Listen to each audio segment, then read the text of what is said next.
시청자 비평 플러스에서 YTN을 들여다봅니다. 주요 기업과 금융회사를 겨냥한 해킹이 잇따르면서 국민 불안이 커지고 있습니다. 국민들이 안심하고 서비스를 이용할 수 있도록 정부와 기업의 실질적인 대책 마련이 시급한데요. 관련 소식을 YTN은 어떻게 전했는지 뉴스 리뷰와이에서 살펴봅니다. 화면 너머의 목소리까지 듣고 답해드립니다. 시청자 톡톡Y로 도착한 의견들 함께 들어보시죠.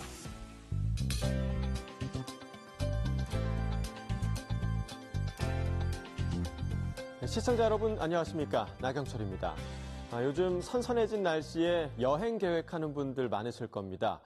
또 추석도 코앞이라 지난주에는 곳곳에서 이른 성묘객들의 발길이 이어지기도 했는데요. 이처럼 풀숲이나 산에서 오랜 시간 활동할 경우 진드기에 물리지 않도록 조심하셔야겠습니다.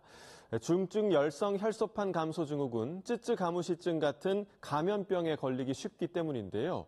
고열과 피로감, 또 피부 발진 증상 외에도 중증 열성 혈소판 감소 증후군의 경우 치명률도 높은 만큼 야외로 나갈 땐 긴 소매옷, 또 긴 바지 꼭 입으시고요. 풀밭 위에 앉거나 눕지도 말고 기피제를 사용해서 예방에 꼭 신경 쓰시는 게 좋겠습니다. 자, 그럼 뉴스 리뷰와이 먼저 시작합니다.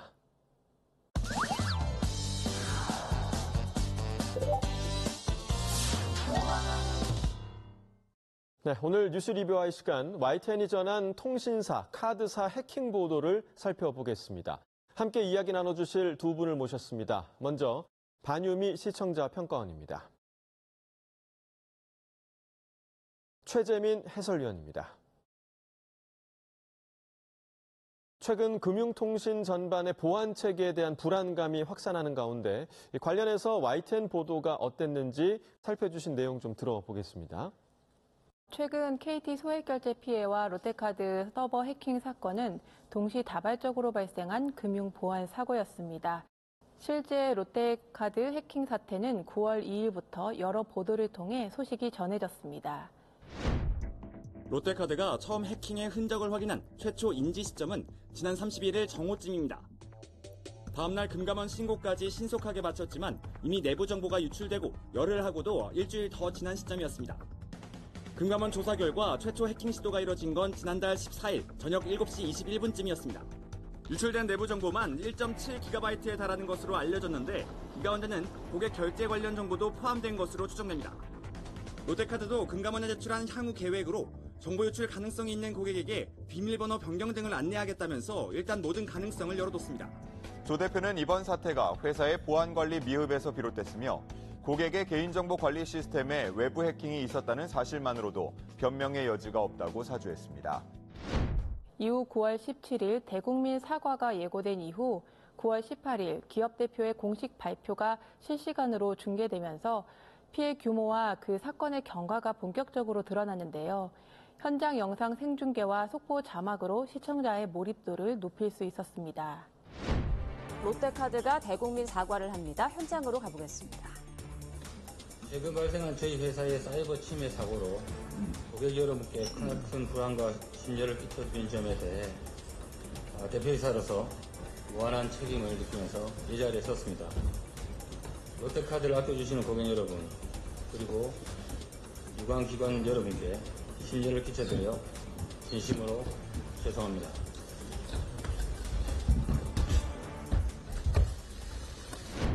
개인정보 유출 사고가 빈번하게 발생하다 보니 새로운 뉴스로 인식되기 어렵고 대중의 경각심도 무뎌지는 문제를 낳고 있습니다. 그런 점에서 기업 대표의 사과 생중계는 사안의 심각성을 각인시키는 효과가 있었습니다. 특히 정확한 정보로 불안을 줄이고 지금 무엇을 해야 하는가와 같은 대응 방법을 함께 전해 언론의 공적 역할을 더욱 체감할 수 있었습니다. 자, KT 소액결제 사태 배경을 짚고 또 수사의 필요성을 제기하는 보도가 이어졌는데요. 시청자 입장에서 사건의 맥락을 충분히 이해하도록 돕는 언론 과제를 잘 수행했는지도 궁금합니다. 자, 이번 보도 좀 어떻게 보셨나요? KT 소액결제 피해 사건은 지난 9월 4일 YTN 온라인 뉴스 나도 모르게 새벽에 광명서 무더기 소액결제 피해 발생에서 처음 보도됐습니다. 8월 27일부터 31일 새벽 시간대 특정 지역 주민들의 휴대전화에서 모바일 상품권 구매와 교통카드 충전 등의 결제가 동시에 발생했다고 전했는데요. 또 언론 보도 이후 유사 피해 사례가 잇따라 신고되면서 경찰도 이번 사건을 이례적인 상황이라고 밝혔습니다. 이어지는 보도에서는 해커들이 불법 초소형 기지국, 이른바 펨토셀을 활용했다는 그 가능성을 전했는데요. KT는 무단 소액 결제 사건에 대한 자체 조사 과정에서 피해국의 휴대전화가 수상한 기지국으로 연결된 흔적을 발견했습니다. 무단 소액 결제 범행에 사용된 초소형 기지국은 펨토셀로 불리는 기기로 추정됩니다. 반경 10m 통신을 제공하는 가정용 초소형 기지국으로 데이터 통신량을 분산하거나 음영지역 해소 목적을 위해 사용됩니다. 이용자가 이 기지국이 설치된 지역으로 들어오면 자동으로 휴대전화가 접속되는데 이때 고유의 가입자 식별번호 등 주요 개인정보가 탈취된 것으로 추정됩니다. 반경 10m 내 휴대전화가 자동 접속되는 장치를 통해서 개인정보가 탈취될 수 있다는 점을 짚었고 그래픽 이미지를 통해서 시청자의 기술적 이해를 도왔습니다. 특히 수어 영상까지 추가돼서 다양한 시청자가 이번 사태를 고루 이해할 수 있도록 도운 점이 돋보였습니다. 피해가 서울 서남권에 집중돼 있고 또 해커들이 불법 장비를 차량에 싣고 지역별로 이동하면서 범행을 저질렀다는 워드라이빙 수법을 제기한 보도도 있었습니다. KT 자체 조사 결과 해커들은 불법 초소형 기지국 장비 2대를 이용한 거로 파악되는데 피해 발생 시간이 비슷한 점을 고려하면 하루에서 나흘꼴로 지역을 옮겨 다니며 범행을 저지른 거로 추정됩니다. 이에 초소형 장비를 차량 트렁크 등에 싣고 움직이며 통신을 가로채는 이른바 워드라이빙 수법이 쓰였을 가능성도 제기됩니다. 국내에서는 아직 사례가 없지만 가까운 일본과 필리핀에서는 피싱 범죄에 사용되기도 했습니다.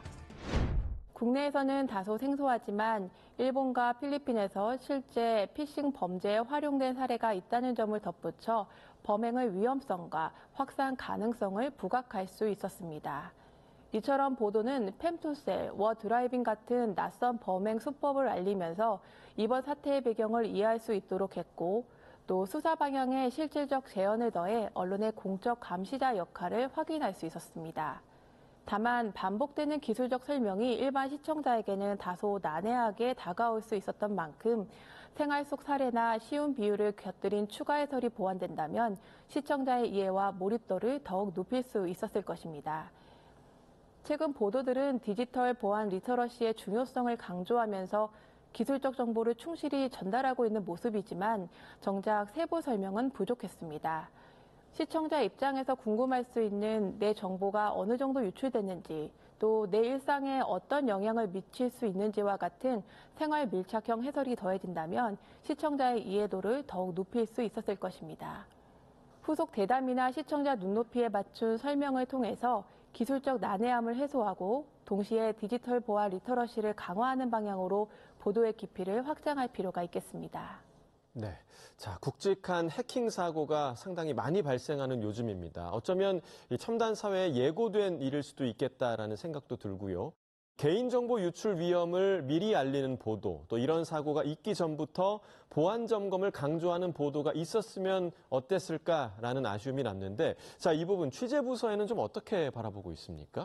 네, 그렇습니다. 최근 들어서 금융권과 이동통신사에서 대형 해킹 사고가 끊이지 않고 있습니다. 예. 지금까지의 보도는 어떤 사건이 벌어졌고, 어떤 문제가 있었는지, 그리고 이제 조사 결과가 이제 무엇인지에 이제 발생에 이제 초점을 맞춰서 보도를 한 게 이제 사실이고요. 최근 증시와 이제 관세, 물가, 집값 문제 같은 다뤄야 할 경제, 산업 분야 이슈가 이제 워낙 이제 많다 보니까 보안 점검 필요성에 대한 보도를 미리 준비하지 못한 측면도 있습니다. 예.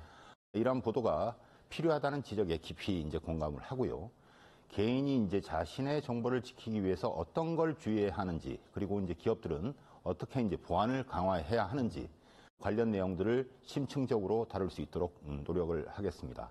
또한 YTN의 강점을 활용해서 보안 전문가들을 섭외해서 이제 스튜디오에 출연시키고 길고 심도 있게 관련 내용을 알릴 수 있도록 노력하겠습니다. 예. 자, 피해 대응 방안의 경우에는 무엇보다 시의성 있게 좀 전달돼야 하는 부분이 중요할 텐데 이용자들의 이해를 높일 수 있도록 구체적인 설명과 안내가 함께 이루어지는 것도 중요할 거라고 생각됩니다. 자, 관련 내용이 구체적으로 좀 잘 보도가 됐습니까? 네, 피해 사례가 증가하면서 시청자들의 빠른 대응이 필요한 부분도 있었습니다. 예. 이어지는 보도에서는 KT 홈페이지 공지사항을 토대로 고객 보호 조치 내용을 공개했습니다. 또 다른 단신에서는 방송통신위원회가 제시한 피해 대응 요령에 관한 소개였습니다. KT는 어제 홈페이지를 통해 일부 이용자 휴대전화에서 무단 소액결제 피해 사례가 일어나 고객 보호 조치를 시행한다고 공지했습니다. 방통위는 이번 소액결제 사고와 유사한 피해가 의심될 경우 이동통신사의 고객센터 또는 전용 앱을 통해 소액결제 내용을 확인해야 한다고 안내했습니다. 또 휴대전화 결제 이용 한도를 축소하거나 전담 고객센터에 전화해 소액결제 서비스를 차단하는 방식으로 피해를 예방해야 한다고 덧붙였습니다. 소비자 피해 예방과 대응을 위한 핵심 메시지를 담은 보도였습니다. 하지만 이번 사안이 시청자의 일상과 직결된 만큼 단순한 전달보다는 이용자 관점에서 더 구체적인 안내가 필요했습니다.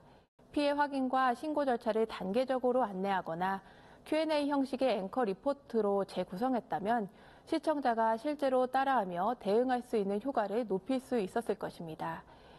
언론이 디지털 보안 리터러시의 필요성을 강조한 점은 긍정적이지만 그 실천적 차원을 강화하려는 노력도 필요해 보이는 시점입니다.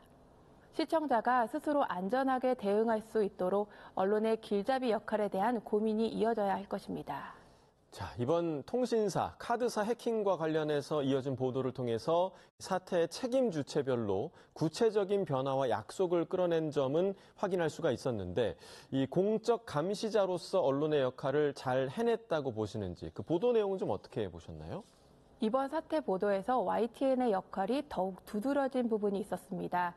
취재를 통해 각 책임 주체로부터 구체적인 행동 변화와 약속을 끌어낸 것인데요. 피해 사례 공개와 정부, 업계에 대한 비판 보도를 통해서 정부와 KT로부터 책임을 다하겠다는 입장을 확인한 보도를 살펴보겠습니다. 지난달 27일 새벽 KT 알뜰폰 이용자 A씨의 휴대전화에서 소액결제 4건이 잇따라 이뤄졌습니다. 뒤늦게 뉴스로 피해 사실을 안 A씨는 경찰 신고를 마치고 통신사에도 조치를 요구했지만 황당한 답이 돌아왔습니다. 비슷한 시각 돈이 빠져나갔는데도 4건 가운데 2건은 해킹 피해가 맞는지 확인이 필요하다는 겁니다. 알뜰폰 이용자까지 다 해결해 준다고 분명히 확언을 했거든요. 그렇기 때문에 저는 안심을 하고 있었는데 막상 이렇게 다음날 바로 결제가 돼버렸을 때는 굉장히 당황스럽고. 해당 알뜰폰 업체는 처리 순서가 밀린 것이라고 해명했고 KT도 고객 부담이 없도록 할 계획이라고 밝혔지만 피해자들은 답답함을 감추지 못하고 있습니다.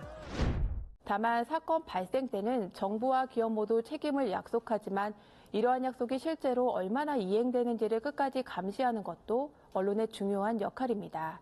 지난 SKT 유심 해킹 사태 이후 YTN은 SK텔레콤이 어떤 약속을 지키고 또 어떤 책임을 부담하고 있는지 추적 보도를 이어가고 있는데요. 지난 4월 해킹 사태 이후 SK텔레콤은 정부 방침에 따라 결국 가입자들의 해지 위약금을 면제해주기로 했습니다. 하지만 면제 기간은 발표 이후 열흘로 한정했습니다. 방송통신위원회 분쟁조정위원회는 위약금 면제 기간을 올해 연말까지 연장하라는 직권 조정 결정을 내렸습니다. 하지만 SK텔레콤 측은 이번 결정에 대해 회신 기한까지 아무 의견도 내지 않으면서 위원회 권고를 받아들이지 않았습니다. 개인정보보호위원회가 SK텔레콤에 부과한 과징금은 1,347억 9,100만 원, 그리고 과태료 960만 원입니다. 인터넷망과 내부망 사이 접근 통제는 허술했고 서버 계정 정보는 암호화 없이 저장됐습니다. 특히 유심 복지에 사용될 수 있는 유심 인증키를 평문으로 저장해 해커에게 고스란히 노출했습니다. 지난 2016년에 이미 보안 취약점이 알려진 운영 체계를 사용하면서도 업데이트를 하지 않는 등 기본적인 안전조치 의무를 지키지 않은 점도 확인됐습니다. 이처럼 SKT 사태 보도 이후 단발성 이슈로 끝내지 않고 기업의 책임 이행 여부와 보안인식 개선을 촉구하는 과정을 이어가고 있는데요. 언론이 사태 이후의 과정도 지속적으로 추적함으로써 소비자가 기업의 태도를 평가할 수 있는 근거를 마련한 셈입니다. 이번 KT 롯데카드 사태 역시 마찬가지일 텐데요. 수사 결과뿐 아니라 기업이 약속한 책임이 실제로 어떻게 이행되는지, 정부의 제도 개선 노력이 어떤 성과를 내는지도 후속 보도를 통해서 꾸준히 점검할 필요가 있겠습니다. 네, 잇따른 통신사, 카드사 해킹 사태가 국민 생활 전반에 큰 불안으로 이어지고 있습니다. 불안감을 느끼신 분들 참 많으셨을 텐데요.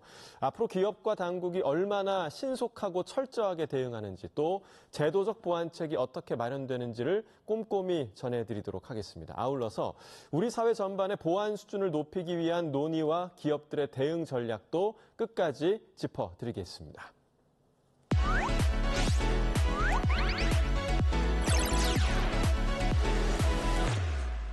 시청자의 알 권리와 보도 가치의 향상을 위해 노력한 방송을 꼽아보는 디딤돌 뉴스 시간입니다. 자, 평가원님, 이번 주 주목할 만한 보도, 어떤 보도가 있었습니까? 네, 저는 이번 주 디딤돌 뉴스로 피해 확산 사례를 전한 김희영 기자의 보도를 골라보았습니다. 예.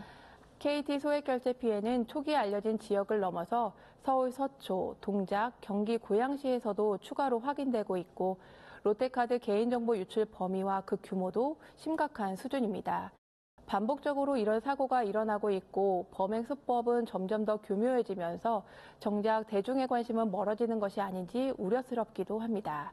그럴수록 피해자 사례를 통해서 관심과 경각심을 높이는 일은 더욱 중요할 텐데요. 하지만 실제 피해자의 입장에서는 심리적 부담이나 추가 피해 우려 때문에 언론 인터뷰에 나서기가 쉽지 않은 모습입니다. 이번 보도는 피해자가 직접 겪은 금전적 피해를 전하면서 기업의 안일한 대응이 단순한 오류가 아니라는 점을 짚어서 보여주었고, 또 KT가 약속한 조치와 실제 대응의 차이까지 있다는 점을 담아내며 기업의 태도를 되돌아보게 했습니다.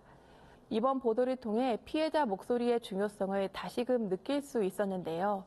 피해자 인터뷰를 진행하는 과정에서 어떤 어려움이 있었는지, 또 이후 어떤 계획으로 취재를 이어갈 것인지 취재진의 이야기를 직접 들어본다면 보도의 무게와 의미를 더욱 깊게 이해할 수 있을 것 같습니다. 네, 자, 말씀해 주신 대로 피해자들의 목소리가 드러나야만 그 사건의 실체와 심각성이 확인될 수 있다는 점에서 이번 보도는 의미가 남다르다고 할 수 있을 텐데요. 김희영 기자를 통해서 그동안의 취재기를 직접 들어봤습니다. 지금 바로 만나보시죠.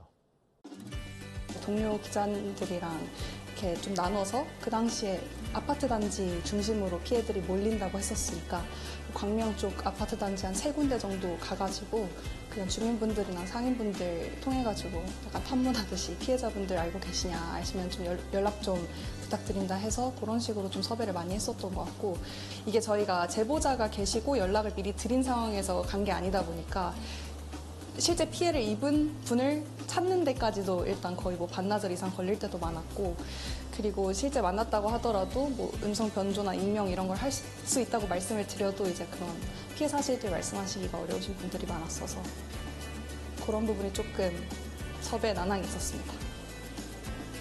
지금 경찰 수사가 2갈래로 나뉘어져 있는데, 첫 번째가 KT 무단 소액결제 사태라고 실제 피해자분들 계시는 그 사건이고, 얼마 전에 이제 피의자 2명 검거됐었고 이제 송치를 앞두고 있는 상황인데, 불법 기지국 장비가 실제로 어떻게 작동을 했고 범행이 어떻게 활용이 됐는지, 또 소액결제가 어떻게 이루어졌는지 이런 것도 아직 밝혀진 게 없어서 이런 부분들 계속해서 저희가 살펴봐야 되는 상황이고, 두 번째가 최근에 알려진 KT가 지난주에 정부에 서버 침해 정황 신고를 했었는데, 이것과 관련해가지고도 경찰이 내사에 착수를 했다 보니까 유출된 개인정보 종류나 규모가 어떤 건지 이런 것도 계속 살펴봐야 되고, 사실 이 2가지의 가장 중점인 건 이게 연관이 돼 있냐이기 때문에 이런 부분까지 계속 취재를 해봐야 된다고 생각하고 있습니다. 자, 그럼 오늘 뉴스 리뷰와이 마무리해 보겠습니다. 두 분 오늘 말씀 잘 들었습니다. 고맙습니다.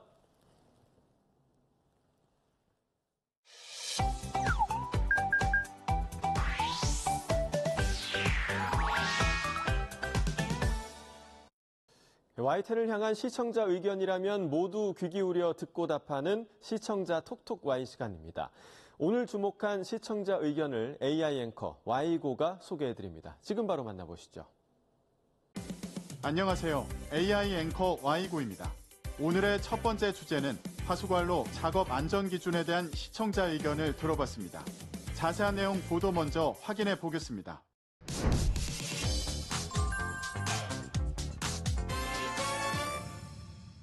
최근 맨홀에서 작업자가 급류에 휩쓸려 숨진 강서구 하수관로 보수공사 안전계획서에 급류나 집중호우 시 대비책은 담기지 않았던 것으로 확인됐습니다. 얼마 전 맨홀에서 작업자가 숨진 사건을 두고 안전계획서를 점검한 단독 보도가 있었습니다. 표정호 기자의 보도입니다. 전문가들은 하수관로 보수공사 시 빗물이 차면 순식간에 급류가 생길 수 있어서 익사사고 위험이 큰 만큼 주의가 필요하다고 강조합니다. 그런데 지난 6월 시공사가 제출하고 강서구가 검토를 마친 안전관리 계획서엔 집중호우에 대비하는 내용이 없는 걸로 확인됐습니다. 질식이나 추락, 감전사고와 낙하물로 인한 사고 예방에 대한 내용은 담겼지만 급류나 집중호우로 인한 익사 위험성에 대한 대비책은 없었습니다.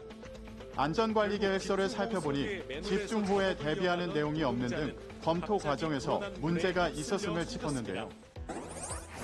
최근 하수관로 보수공사 현장에서 작업자가 급류에 휩쓸려 숨진 사고와 관련한 소식을 전했는데 포구시 하수관로 작업 금지에 대한 안전 기준은 없는지 확인했다면 경각심을 일깨울 수 있었겠다는 시청자 의견이 있었습니다. 시청자 톡톡아에서 서울시의 포구시 하수관로 작업에 대한 안전 기준을 살펴봤습니다. 이번에 발생한 사건처럼 비가 오면 도심 위로 쏟아지는 빗물이 배수관을 타고 강이나 바다 하수처리장 등으로 이동하기 때문에 맨홀 아래 상하수도에는 물이 급격히 불어납니다. 해당 작업에는 서울시 돌발강우시 하수관로 내부 안전작업관리 매뉴얼이 적용된다고 하는데요. 이에 따른 안전사고 예방 대응 대책은 사전 안전교육 실시, 안전작업 조치사항 이행, 안전사고 발생 시 대응으로 나뉩니다. 이 중 사전 안전교육 내용에는 돌발 강우 시 연락 방법과 대피 유령, 재해자 구조와 응급처치 방법 등이 포함되는데요. 매뉴얼에 따르면 작업자는 안전고리가 부착된 안전조끼를 착용하고 돌발 강우에 대비해 점열 작업 등 무전기 등을 휴대해야 합니다. 그리고 작업 구간 상하류 측 맨홀에 대피 사다리를 설치해야 하는데요. 또 작업 수행을 할 때는 안전관리원은 작업자와 수시로 무전을 통해 교신해야 하며 기상청 일기예보를 실시간으로 수시 확인해야 한다고 합니다. 특히 작업 도중 강수 확률이 50% 이상이거나 육안으로 하늘에 먹구름이 확인되면 즉시 작업을 중단하고 철수하라는 사항도 나와 있다고 하는데요.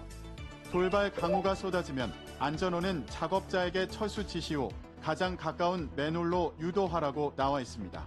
안전관리 책임자는 신속한 탈출이 어려울 경우 즉시 119로 신고해야 하는데요. 작업자는 외부로 나가는 것이 불가할 경우 수위가 낮은 상류 측으로 대피하라고 명시되어 있습니다. 다음으로 시청자 톡톡과의 두 번째 주제는 인구 감소 지역에 대한 시청자 의견을 들어봤습니다. 어떤 내용을 담고 있는지 이어서 확인해 보시죠.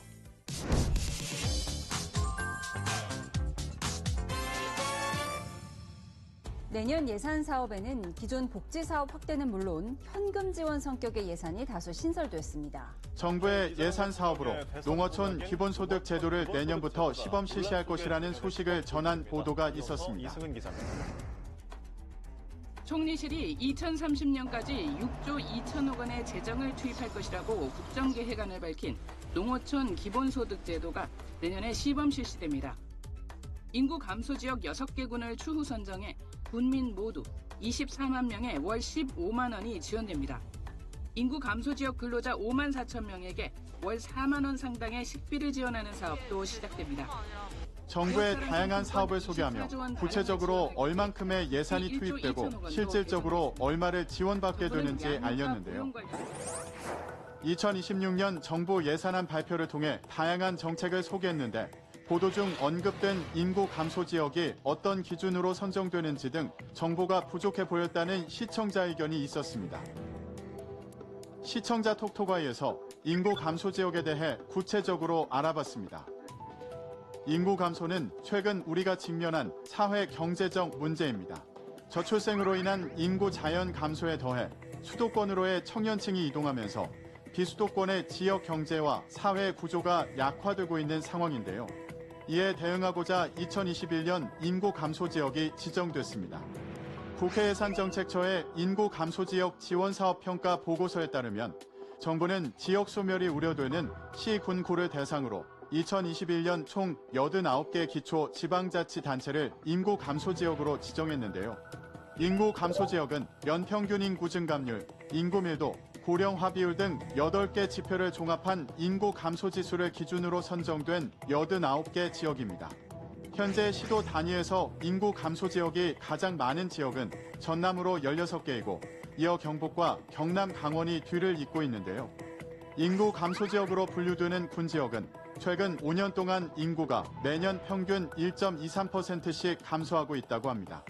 2022년에는 인구 감소 문제에 대한 국가 차원의 대응을 체계적으로 추진할 수 있도록 인구 감소 지역 지원 특별법이 제정됐습니다. 이러한 노력의 목표는 인구 감소로 인해 침체된 지역의 경제, 사회적 여건을 개선해 지역 인구 유출을 방지하고 인구 유입을 촉진하는 기반을 마련하는 것이라고 합니다. 마지막으로 오늘 시청자 톡톡아의 세 번째 주제는 입양특례법에 대한 시청자 의견을 들어봤습니다. 이어지는 내용도 지금 바로 만나보시죠.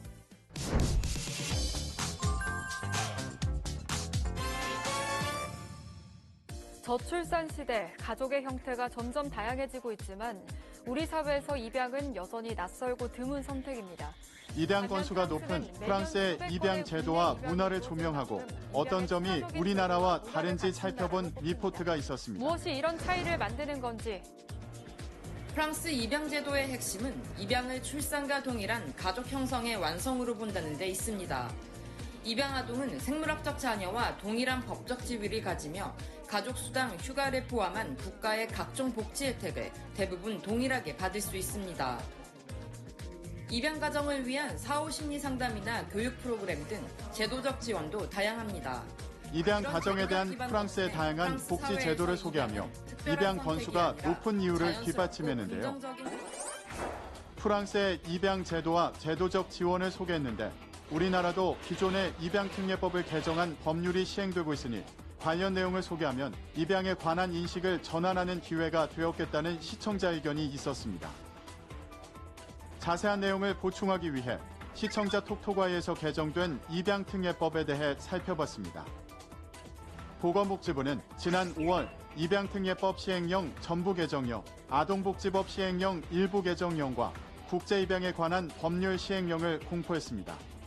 이는 2023년 7월 개정된 법률의 시행을 위한 후속 조치로 헤이그 국제아동입양협약 이행과 국가 책임 강화를 위해 하위 법령을 정비한 것인데요.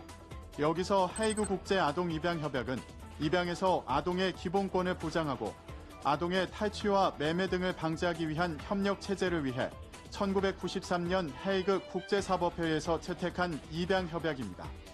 개편의 핵심은 입양의 전 과정에서 국가의 책임을 대폭 강화한 건데요.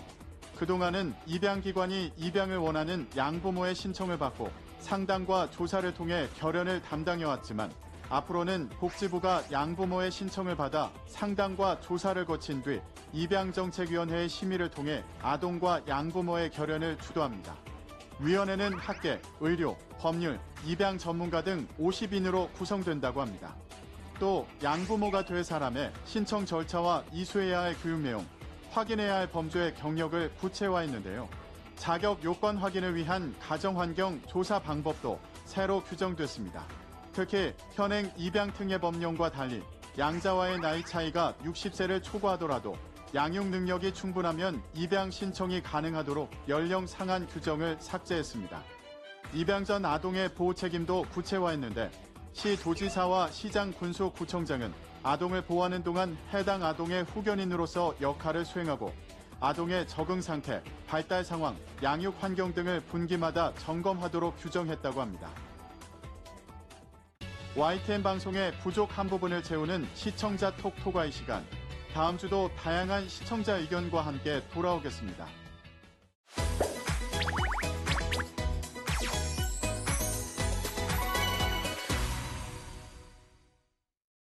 안녕하세요. YTN DMB 시청자평가원 박하민입니다. 지구의 기온은 점점 올라가고 공기의 질은 나빠지고 있습니다. 이제 에너지 선택은 기술 문제를 넘어 우리의 생존과 미래를 결정짓는 중요한 선택이 되었는데요. 이러한 위기 속에서 탄소를 거의 배출하지 않는 청정 에너지가 새로운 대안으로 떠오르고 있습니다.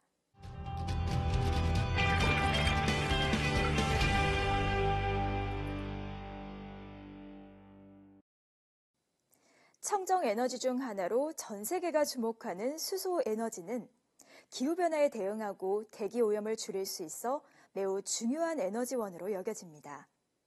하지만 생산 과정에서의 에너지 소모가 크고 저장과 운반에 어려움이 있어 개발이 쉽지 않은데요. 특집 청정 강원, 수소로 여는 미래에서는 국내 수소 관련 기술 개발 현황과 강원특별자치도를 중심으로 한 인프라 구축 사업에 관해 면밀히 알아보았습니다. 수소 경제를 기반으로 인프라를 구축하기 위한 노력이 이미 곳곳에서 순조롭게 진행되고 있었는데요. 외부 에너지 공급 없이 수소로 만든 전기로 생활할 수 있는 삼척 수소 타운하우스와 수소의 생산과 저장, 공급, 충전까지 모두 가능하다는 수소 충전 복합 스테이션은 생소하지만 흥미로운 모습이었습니다. 또한 강원을 거점으로 진행 중인 다양한 사업을 소개해 주어 앞으로 발전할 수소 에너지에 대한 기대감이 높아졌습니다. 이어서 액화수소에 관한 설명과 현재 운영하고 있는 충전소의 모습을 보여주었습니다. 수소를 충전하는 모습과 수소버스 운행의 만족감을 느끼는 운전기사의 인터뷰가 눈길을 끌었는데요. 어느새 우리 일상에 성큼 들어와 있는 수소 에너지를 체감할 수 있는 부분이었습니다. 거대한 규모의 액화수소 드론도 소개되었습니다. 안정적인 액화수소를 연료로 해 장시간 비행이 가능하고 에너지 밀도가 높아 무거운 배터리 대신 많은 장비와 센서를 실을 수 있어 특별한 기능을 수행할 수 있다고 하는데요. 산불이나 재해 현장을 모니터링하는 용도로 유용하게 사용된다고 합니다. 실제로 드론을 조종하는 모습과 드론으로 촬영된 화면을 보는 것은 재미있는 시청 요소 중 하나였습니다. 이번 특집 방송은 국내 수소 에너지 기반 인프라 구축에 박차를 가하는 다양한 노력들을 잘 담아냈습니다. 특히 수소의 성능 시험 과정과 그에 사용되는 제품을 개발하는 장면을 상세히 소개해 주어 좋았는데요. 다만 청정 에너지 가운데서도 수소 에너지만이 갖는 장점과 단점에 대해 먼저 논의한 후 국내 개발 현황을 알려주었다면 보다 흐름이 매끄러웠을 것 같습니다. 하지만 관심이 없다면 알기 어려운 국내 수소에너지 개발의 현주소를 전해주어 청정에너지에 관한 국민적 관심을 높이는 데 기여했다는 점에서 좋은 취지의 프로그램이라는 생각이 들었습니다. 특집 청정강원, 수소로 여는 미래를 통해 강원을 중심으로 한 국내 수소에너지 인프라 구축 현황을 알아보았습니다. 현재 운영 중인 수소에너지 사업은 대부분 충전소나 버스와 같은 교통수단 중심으로 인프라는 아직 초기 또는 실증 단계인 경우가 많은데요. 비록 과정은 더딜지라도 재생 가능한 에너지 자원이며 외부에 의존하지 않고 안정적으로 에너지를 공급해 에너지 안보에 기여할 수 있는 청정 에너지 개발을 위한 노력이 앞으로도 꾸준히 이루어졌으면 하는 바람입니다.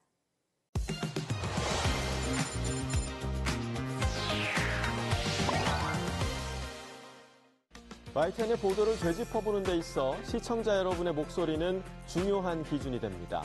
방송에 대한 여러 의견들 SNS와 홈페이지를 통해서 남겨주시고요. 시청자 비평 플러스는 다음 주 보다 깊이 있는 시선으로 찾아뵙겠습니다. 시청해주신 여러분 고맙습니다.